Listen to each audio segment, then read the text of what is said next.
اکبر الہ آبادی بڑے شاعر گزرے ہیں، تو اپنے مزاحیہ انداز میں ایک مرتبہ کہنے لگے کہ بے پردہ نظر آئیں کل جو چند بیویاں،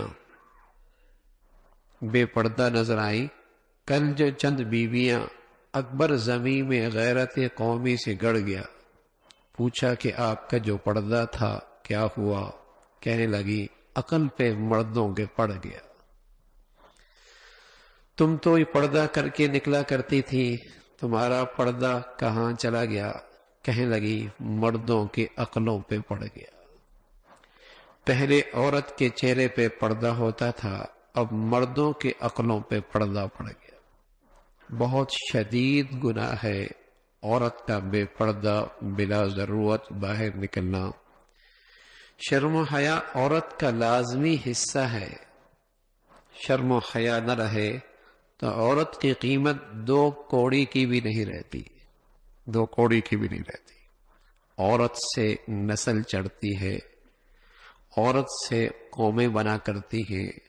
عورت سے نئی نسل کی تربیت اور اس کی نشو و نما ہوا کرتی ہے۔ عورت کے گود سے شرم و حیا ختم ہو گئی تو قومیں ختم ہو جایا کرتی ہیں، قومیں ختم ہو جایا کرتی ہیں۔ کسی قوم کی عورت باصفات باحیا ہے تو اس قوم کی مستقبل خوبصورت ہے، اور جس قوم کی عورت سے شرم و حیا نکل جائے اس قوم کا مستقبل تاریک ہے۔ کون سنوارے گا، کون بنائے گا، کون تربیت کرے گا؟ تو رسول اللہ صلی اللہ علیہ وسلم نے جہاں عورت کو یہ عزت بخشی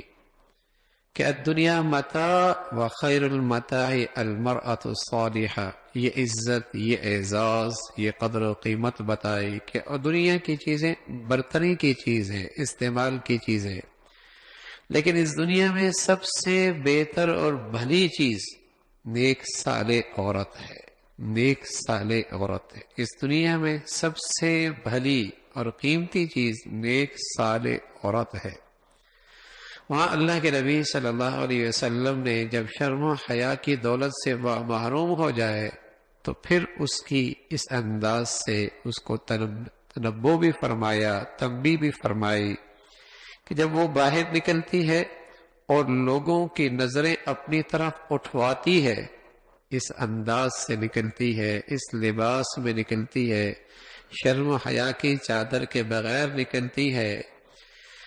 بناؤ سنگار کر کے نکلتی ہے، تو فرمایا وہ شیطان کی صورت میں آتی ہے، شیطان کی صورت میں جاتی ہے،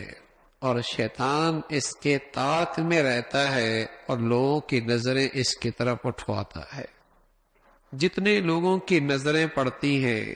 اس کی لعنت اس پہ پڑتی ہے۔ بس اوقات کوئی پریشان حال خاتون فون کرے، اگر اسے کہہ دیا جائے کہ اپنی زندگی کو گناہوں سے ذرا صحیح کر لو، انشاءاللہ اللہ کی نصرت آئے گی، کہتی میں نماز تو پڑھتی ہوں، تسبیح بھی پڑھتی ہوں، گناہ بھی کوئی نہیں کرتی۔ تھوڑی سی تفصیل پوچھی جائے، پردہ تو نہیں کرتی، ٹی وی تو نہیں چھوڑتی، یعنی اب یہ زندگی میں ایسے رچ بس گئے کہ ان گناہوں کی طرف نظر ہی کوئی نہیں، یعنی وہ اپنی بزرگی کی بھی قائل ہے، بزرگی کی بھی قائل ہے کہ میں تو بڑی تسبیح پڑھتی ہوں، بڑے وظیفے پڑھتی ہوں، بڑی نمازیں پڑھتی ہوں، بزرگی کی بھی قائل ہے۔ یعنی یہ گناہ ایسے ہیں جو اس کی بزرگی میں بھی حائل نہیں ہے۔ ہاں، یہ ایسے معاشرے میں رچ بس گئے، حالانکہ یہ ایسی نحوست ہے، ایسی نحوست ہے، 10 آدمی نے دیکھا تو 10 آدمی کی لعنت اور نحوست پڑی، گناہوں کا ذریعہ بنے، لعنت اور نحوست پڑی، گناہوں کا ذریعہ بنے، لعنت اور نحوست پڑی، گناہوں کا ذریعہ بنے، لعنت اور نحوست پڑی، گناہوں کا ذریعہ بنے، لعنت اور نحوست پڑی، گناہوں کا ذریعہ بنے۔